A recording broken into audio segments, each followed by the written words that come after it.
Buenas noches. La crisis y las tasas judiciales frenan más de 3.000 pleitos en solo 10 meses en Aragón. Lo que más ha caído han sido las reclamaciones de multas y las licencias han sido un 23% menos. Y solo se mantiene al alza lo social. Analizaremos con nuestros invitados las consecuencias de esta bajada y hablaremos además de trabajo y de desempleo.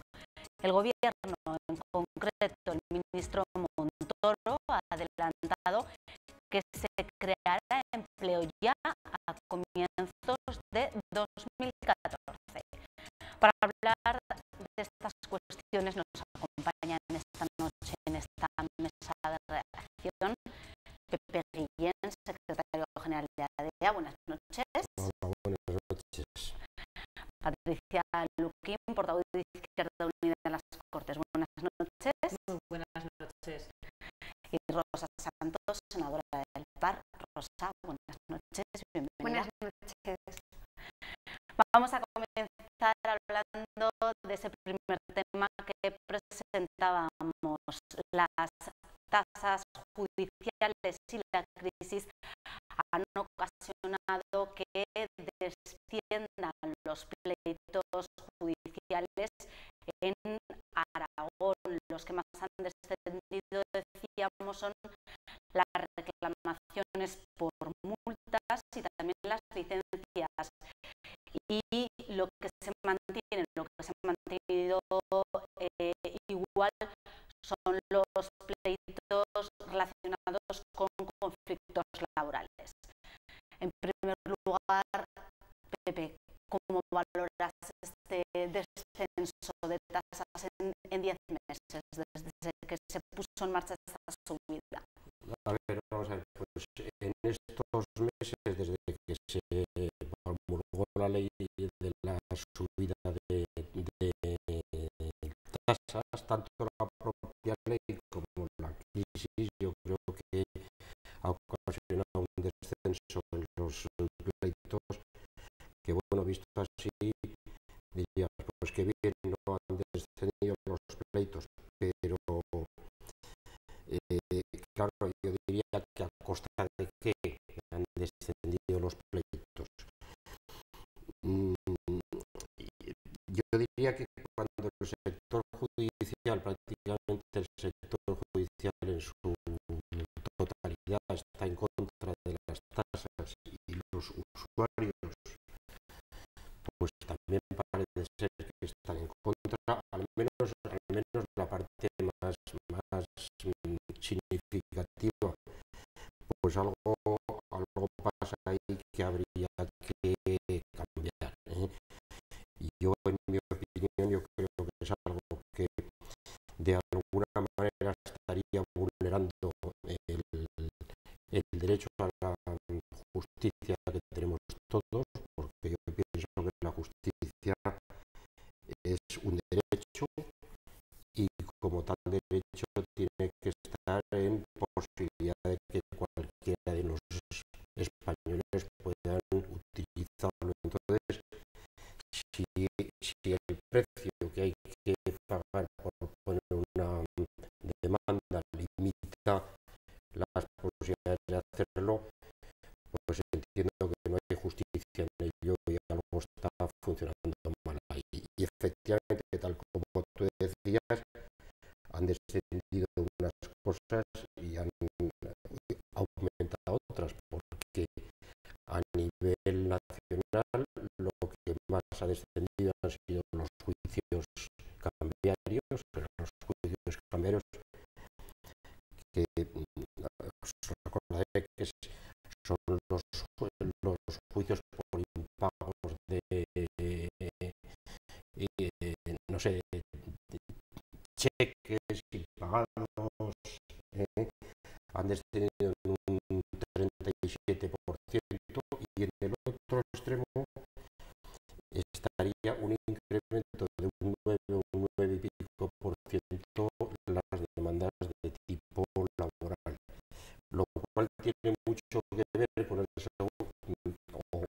algo que ver con el segundo punto del orden del día de hoy. Quiero decir que realmente, pues yo diría que como conclusión yo entiendo que eso hay que darle una buena revisión, porque me parece que no es justo para todos, que no es la misma justicia. Significa esta bajada que es más difícil acceder a la justicia por parte del ciudadano. Obviamente, lo que ha supuesto la implantación de estas tasas judiciales es a costa de qué, y es a costa del acceso de la ciudadanía, excluir a muchos sectores de la ciudadanía, clases medias y trabajadoras, de poder acceder a la justicia. Y se está vulnerando un derecho, el derecho a la tutela efectiva judicial, y eso es fundamental. Hay que valorar no solo, como se ha dicho ya, por qué todas las asociaciones de jueces, colegios de abogados, etcétera, estaban ya en contra de lo que eran las tasas judiciales, porque es verdad que no se puede reducir la litigiosidad, que podríamos entrar en ese debate si hay excesiva litigiosidad o no hay en este país o en Aragón, sino a costa de que en estos momentos se está haciendo a costa de algo tan importante como es el derecho a la justicia, el derecho al acceso a la misma y el derecho a la tutela judicial efectiva. Yo creo que se dan además dos elementos que conforman lo que es la tormenta perfecta. Por un lado tenemos la crisis y por otro lado tenemos el aumento de las tasas judiciales. Además, con algo que yo creo que es muy grave, porque el señor Ruiz Gallardón es plenamente consciente de que estaban radicalmente en contra, como decimos, casi todas las asociaciones, o todas, yo creo que todas las asociaciones de jueces, independientemente de su sesgo, las colegios de abogados, pero además el señor Ruiz Gallardón intentaba decirnos que con el dinero que se iba a recaudar con esas tasas, lo que se iba a hacer era el compromiso de poder potenciar la justicia gratuita, y además ni eso se está cumpliendo. No es verdad que incluso ni las tasas que se están cobrando, el dinero que se está recaudando a través de las tasas judiciales para potenciar la justicia gratuita. Por lo tanto, es un retroceso, yo creo que importante, un retroceso grave, porque, como digo, lo que estamos haciendo al final es no permitir el acceso de la ciudadanía a la justicia, expulsar a determinados ciudadanos de poder acceder a la justicia porque no tienen el dinero para poderlo hacer, y por lo tanto vulnerar el derecho efectivo a la tutela efectiva judicial. Rosa.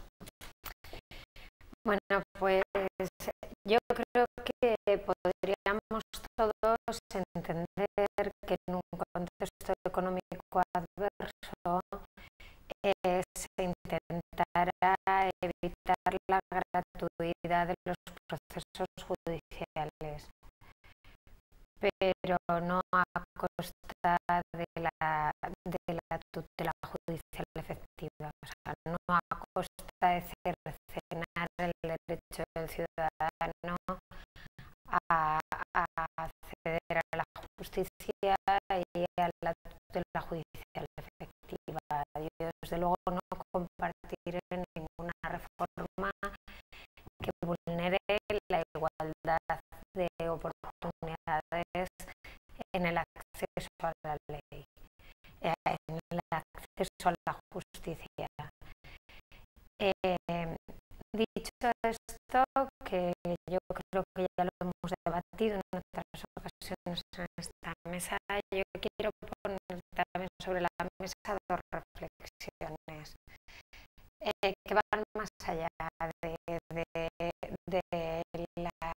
de la ley que modificó el sistema de tasas.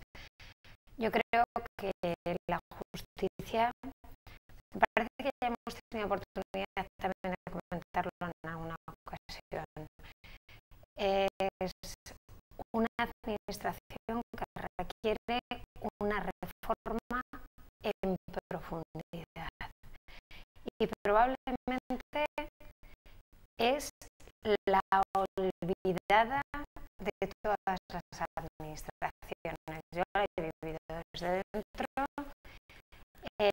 creo que hablo de ello con fundamento.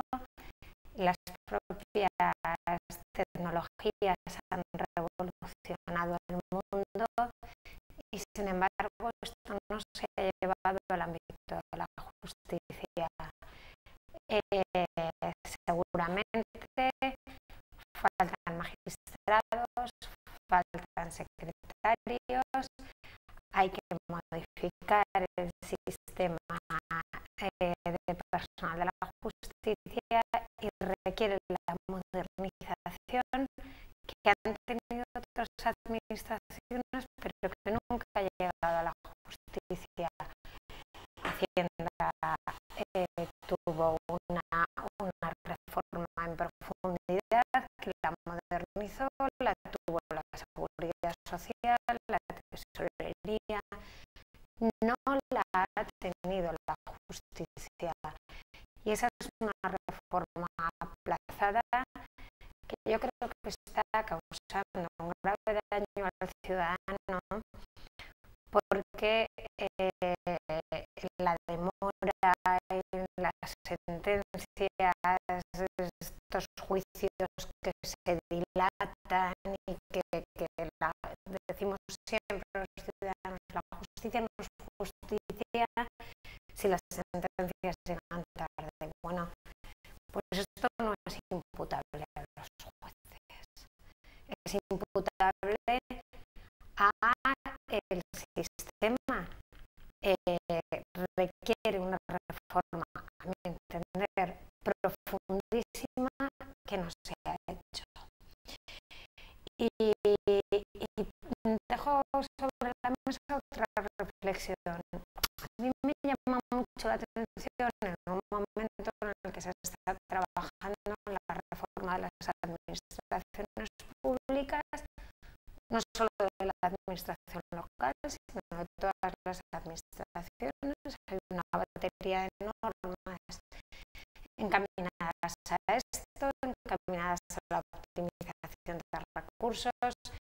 Se ha reducido el salario de los funcionarios, se han reducido, en fin, se están quitando interinos, Oiga, y llama muchísimo la atención cómo no se han hecho reformas tan básicas como la que permite, por ejemplo, trasvasar funcionarios de la jurisdicción de lo penal, se ha descendido la litigiosidad a la jurisdicción de lo social, se ha incrementado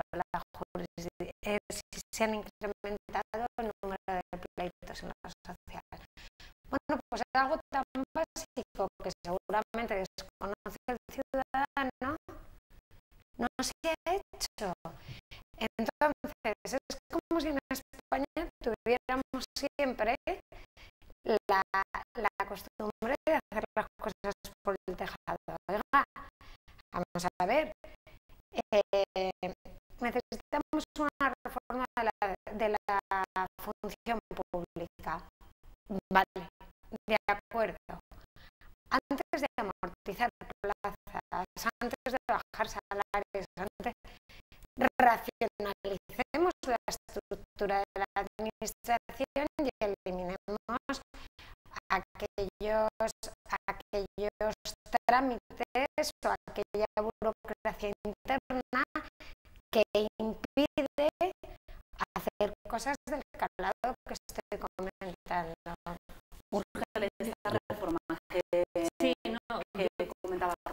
sí, no, y además compartiendo parte de lo que dice Rosa, porque en el fondo es verdad que luego podríamos entrar a debatir cómo tenemos que entender que se necesita hacer una reforma de lo que es la propia administración de justicia.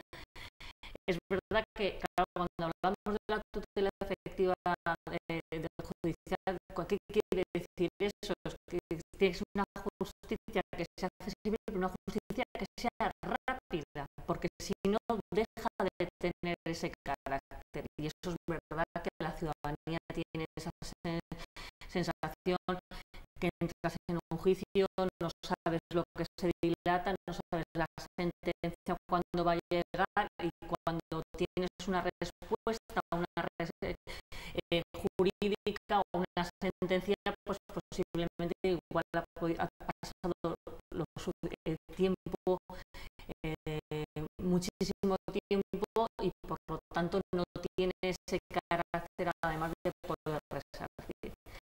Dicho esto, es verdad que también la justicia ha funcionado mucho como reino de taifas. Me explico, con todo el tema de lo que hablábamos de la administración, con las nuevas tecnologías, se implantaron sistemas judiciales en cada comunidad autónoma que era imposible luego poder traspasar y trasladar los expedientes. ¿Sabéis? Esos programas que costaron un dineral, que parece que a veces cosas que no tienen sentido. ¿Cómo puede ser que yo tenga un programa, no me acuerdo cómo se llamaba el programa judicial que teníamos instalado aquí, no sé qué nombre tenía, no me acuerdo ahora, pero que fuera incompatible, por ejemplo, con el programa de la Administración de Justicia que había en Madrid o que hay en otra comunidad autónoma? Por lo tanto, no podías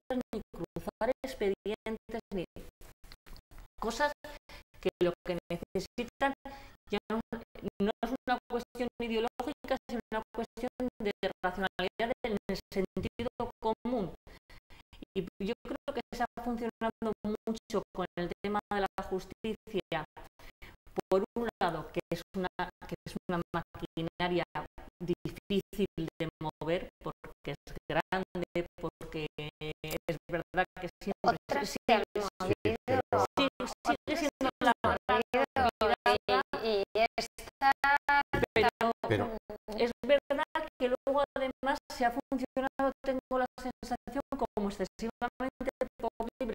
Cuando has hecho inversiones de dinero en el algo tan obvio como decir, cómo es imposible que mi sistema informático sea incompatible con el sistema informático. Pero eso se podría haber evitado. No, yo simplemente estoy absolutamente de acuerdo con vosotras. Quiero decir, el sistema judicial de este país demandaba mayores medios, tanto humanos como técnicos, y claro, la respuesta es una subida de las tasas y no tiene que ver absolutamente nada. Y vuelvo un poco a lo que estaba diciendo, que es el coste de las tasas, que me estaba acordando ahora, que decías tú, María, que una de los segmentos que habían bajado más eran los recursos contra las multas de tráfico. Hombre, si me ponen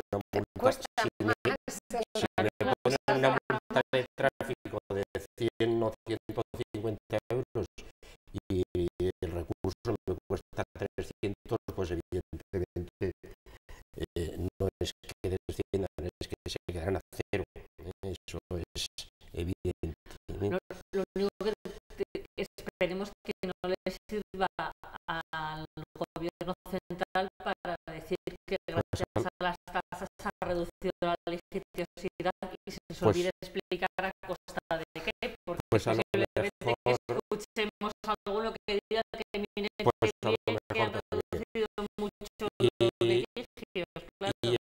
y en cuanto a lo que decías, Patricia, respecto a las dificultades técnicas que tiene una estructura tan grande y tan pesada como es la estructura judicial, hombre, yo coincido con Rosa que estamos en el siglo XXI y cosas mucho más complicadas se pueden. Ahí está Hacienda que tiene cruzadas sus bases de datos con otras administraciones, y es verdad, pese a las transferencias de competencias en justicia a las autonomías, tiene que haber unas normas comunes para todos, y perfectamente se puede hacer un sistema compatible para todos, y además compartiendo datos con otras administraciones. Es que en este país las cargas administrativas de cualquier cosa, de la apertura de un negocio, de un juicio, es que esto hace insuperable. Es verdad que aquí, Rosa, también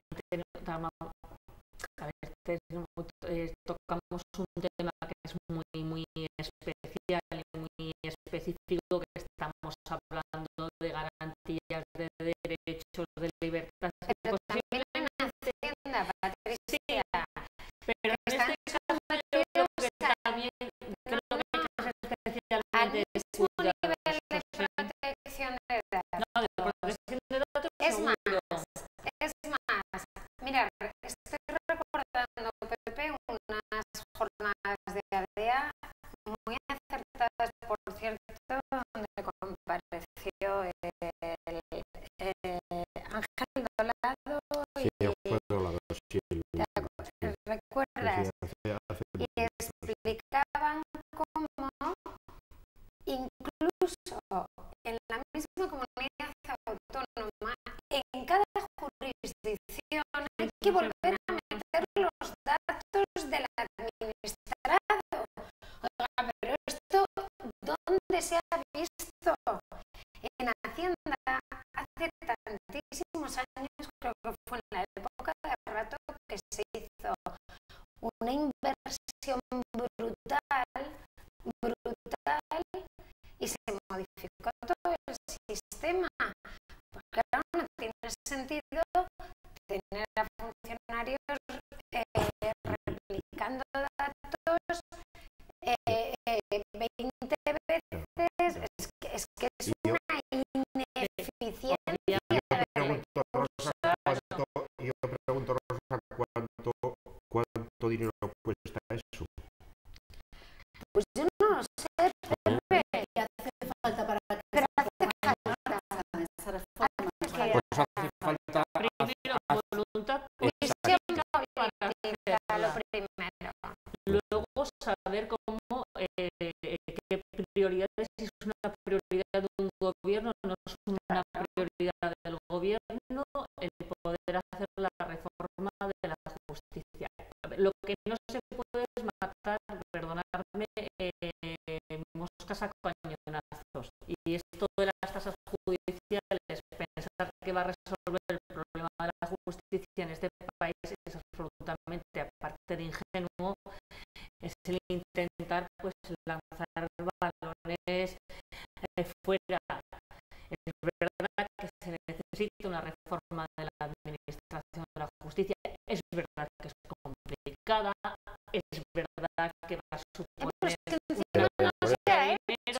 A ver, Claro, que lo más gordo, o sea, porque es complicada y compleja al abordarle, y por lo tanto pero los habrá que gobiernos empezar, pero habrá que empezar, Patricia. partimos de la base de que estamos de acuerdo, pero que creo que realmente, pues como se necesita, es compleja, hay una voluntad política y luego no tiene muchas veces esos resultados electorales, por decirlo de alguna manera, que pueden suponer otro tipo de cuestiones mucho más vistosas, pues siempre sé que está retrasada. Yo creo que habría que escuchar más a los profesionales que están trabajando. Hablamos siempre de los plazos en política, el corto plazo y el medio y el largo plazo. Cambiamos de tema. No, fíjate, algo tan básico como lo que comentaba, pues si suben los juicios por razones obvias en la jurisdicción de lo social y bajan los juicios en el contencioso administrativo, eliminemos las barreras que permiten pasar magistrados de una jurisdicción a otra.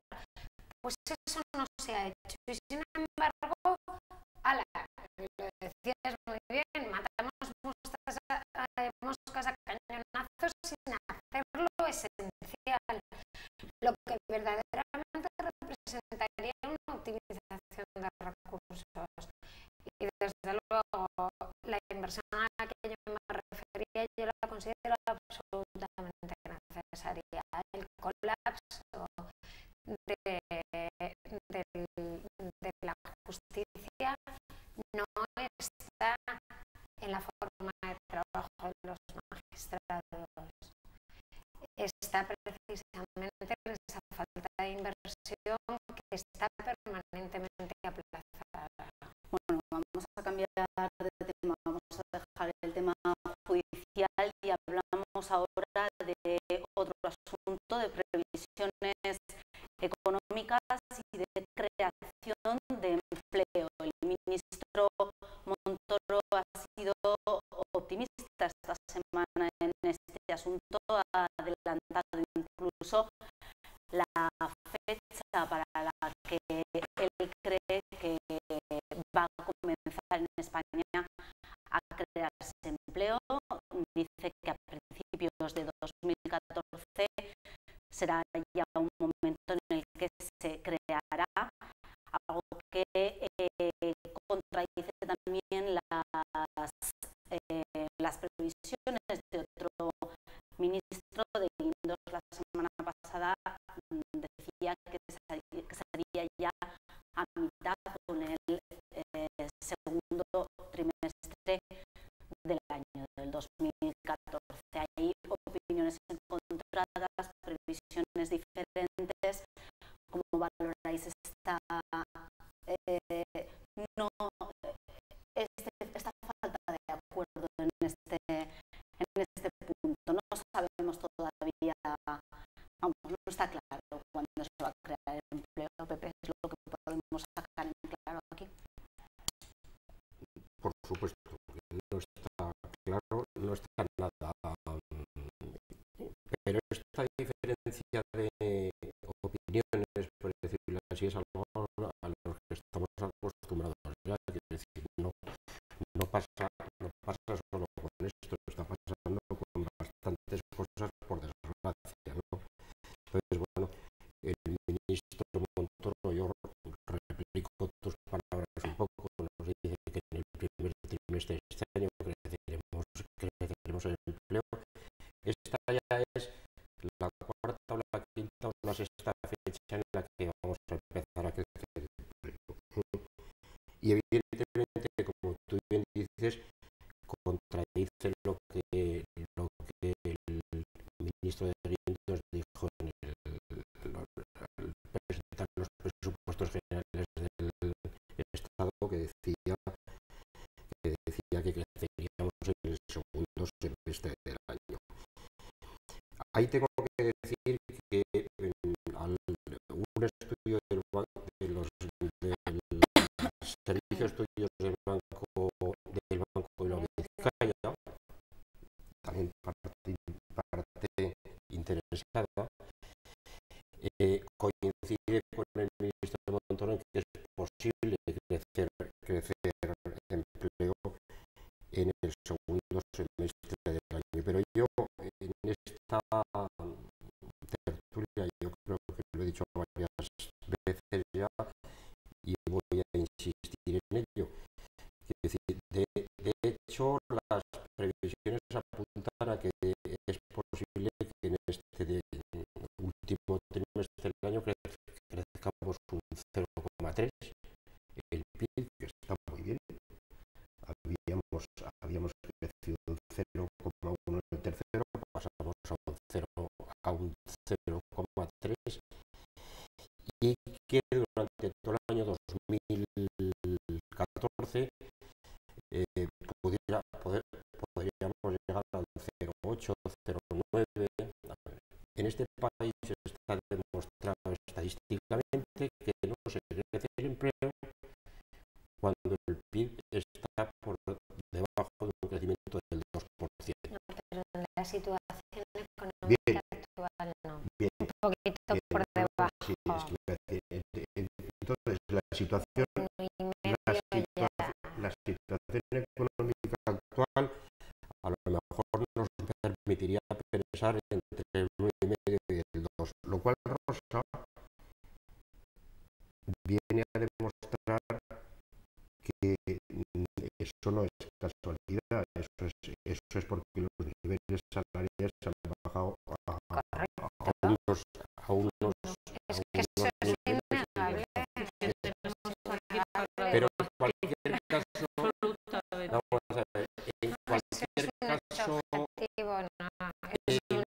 bien, pero en cualquier caso, digamos que entre el 1,5 y el 1,8 estaríamos Sí. es decir, el El 0,9, coste unitario el laboral el 0,9, yo hablo de cifras puras y duras y de estadística. El 0,9 estaría en la mitad de lo que necesitaríamos para empezar a crear empleo de verdad. Pero es que además, yo estoy escuchando esto, quiero decir, ayer mismo leía en el periódico esta historia del ministro Montoro y a la vez, pues estoy presenciando estos días también en la prensa, pues el caso Mondragón, el cierre del Canal 9,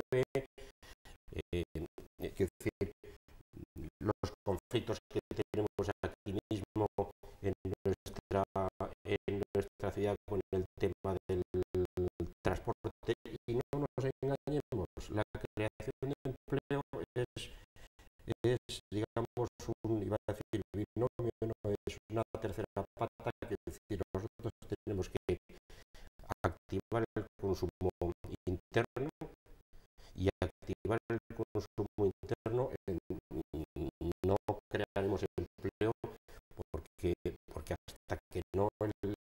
hasta que el consumo interno no crezca no podremos crear empleo, porque nuestras empresas no podrán producir más. Y eso se genera pues teniendo seguridad en el trabajo y teniendo una alternativa, y yo francamente no lo veo. Patricia. Bueno, no solo esto, sino que no lo ve, y el señor Bono, consejero de Economía y de Empleo de este gobierno, el otro día nos dijo que él pensaba que en el 2015 podría empezarse a crear empleo en Aragón. Es decir, sobre todo porque las cifras que tenemos encima de la mesa son inasumibles. En Aragón, en octubre, hemos vuelto a ver cómo se ha vuelto a crecer el desempleo y sobre todo cómo ha bajado las cotizaciones en seguridad social. Yo creo que esto demuestra primero, yo estoy ya cansada como la ciudadanía de escuchar brotes verdes, luces a finales de túneles y que la crisis termina, sobre todo porque hay gente que está en una situación absolutamente dramática.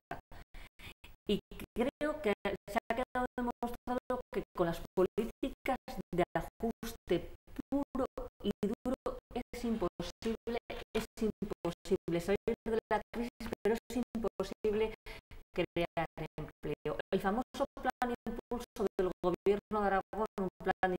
impulso, que por cierto además se va a quedar sin ejecutar casi el 30 o 40% del mismo, era política de endeudamiento. El plan de impulso, el propio gobierno se contradice a sí mismo, es decir, sabe que necesita del endeudamiento, sabe que necesita de las políticas activas de empleo para poder generar empleo. Pero es que además luego las cifras, ya no las de Izquierda Unida, que podríamos luego contravalorar como creemos que se debería priorizar o no priorizar, está demostrado al 1,5 por lo menos para poder empezar a crear empleo. Yo creo, no sé si decir que me resulta pues, por lo menos un poco bochornoso, porque está jugando con algo que es muy importante, que es cuando la gente está con unas situaciones muy dramáticas, con unas cifras de paro inasumibles en este país y en esta comunidad autónoma, para decirle que no se preocupe, que en el primer trimestre del 2014 va a empezar a crearse empleo. Me suena igual de bochornoso cuando os oigo decir que ya hemos salido de la crisis en sus macrocifras, porque la ciudadanía en el día a día lo está pasando realmente mal, porque las políticas todavía no se han cambiado, se siguen incidiendo en las políticas que nos han llevado a la situación en la que nos han llevado. Y por lo tanto, yo creo que el señor Montoro lo que tiene que vender sus presupuestos, que eran esos presupuestos famosos de la recuperación, pues hace este tipo de titulares, está jugando con algo tan sagrado como es la creación del empleo, como es la esperanza en mucha ciudadanía, y desde luego nosotros tenemos claro que con estas políticas así no vamos a ningún sitio. Y de hecho pues se contradicen, porque el señor de Guindos se mueve en otro tipo de cifras de economía, el señor Bono en Aragón sabe lo que hay, y luego si ya nos marchamos a otros parámetros del Fondo Monetario Internacional o del Banco Central Europeo, esto ya nos lo largan hasta el 2016-2017. Bueno, a mí me resulta muy duro hablar de previsiones futuras, que siempre se dice que los economistas saben predecir muy bien el pasado, pero nunca el futuro. De ahí las contradicciones. A mí me resulta muy duro hablar cuando la gente lo está pasando tan mal de brotes verdes, como decía Patricia, o de optimismo, porque la realidad es la que tenemos sobre la mesa y es situaciones dramáticas que se están viviendo en muchas familias, entonces es muy difícil abordar este tema con un optimismo moderado. Dicho esto, los datos macroeconómicos sí que apuntan en una dirección, no sé si de creación de empleo, pero sí de final de la crisis, ya al final de este ejercicio y a principios del año próximo. ¿A qué datos me refiero? Las inversiones extranjeras han crecido, están creciendo las exportaciones, la demanda interna está espabilándose, los índices de confianza empresarial también están creciendo, la morosidad en las hipotecas ha bajado. Hay una serie de datos que permitirían pensar que estamos en una situación un poquitito mejor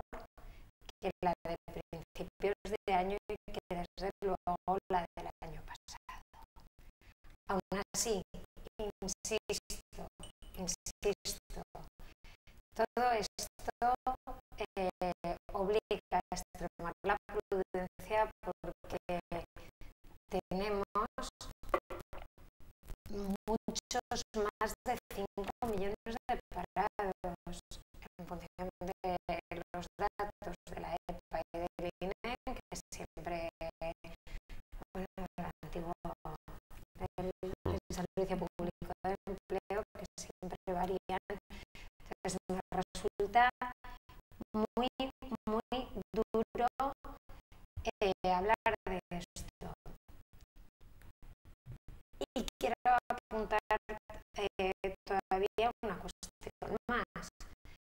Desde luego ahora lo urgente es crear empleo. Tú le preguntas a los chicos, a los chavales jóvenes que están teniendo unas dificultades tremendas para encontrar empleo y lo que quieren es trabajar. Ya les da igual si tienen que trabajar mañana, tarde, noche, sábados y domingos. La gente quiere trabajar. Les preguntas a gente a parados de larga duración y lo mismo. Pero aunque consigamos crear empleo en el año 2014, que ojalá sea así, nos quedará pendiente como sociedad otro gran reto, que es recuperar la calidad en el empleo para poder generar un tipo de sociedad de bienestar que es el que creo que todos coincidimos y queremos.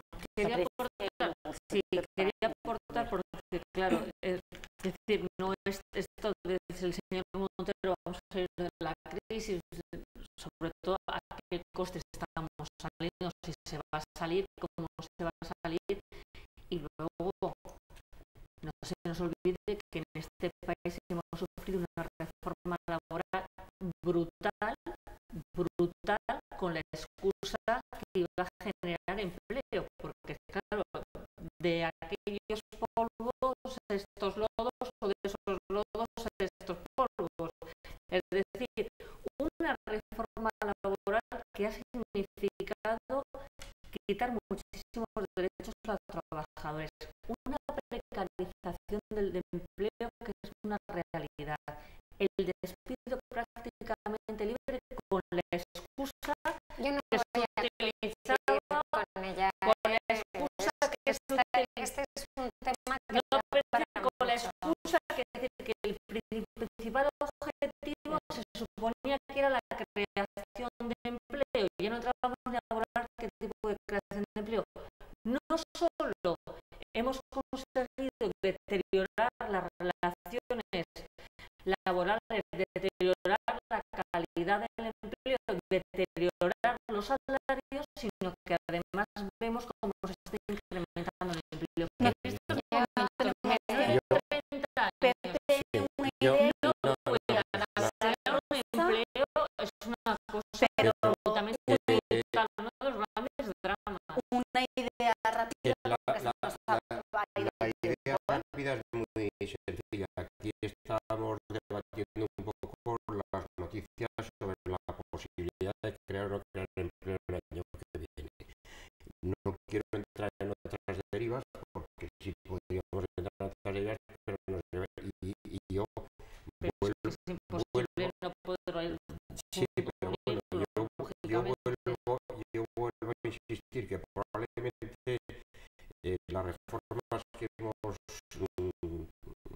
iba a decir, disfrutado, padecido, serían necesarias, no sé si todas, pero bueno, pero vamos a decir la verdad alguna vez, y vamos a, por lo menos a decir la verdad, lo que estamos pensando de verdad, no digamos, es que estamos trimestre a trimestre poniéndonos la zanahoria y la zanahoria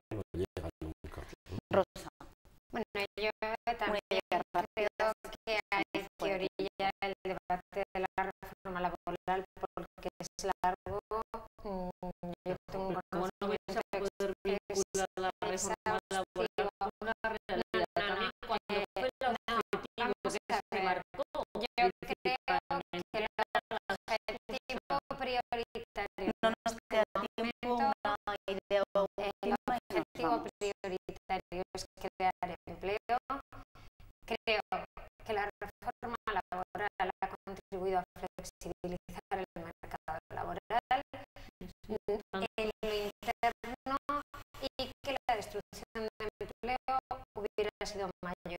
Y creo que como sabéis, tengo un conocimiento bastante exhaustivo del mercado laboral.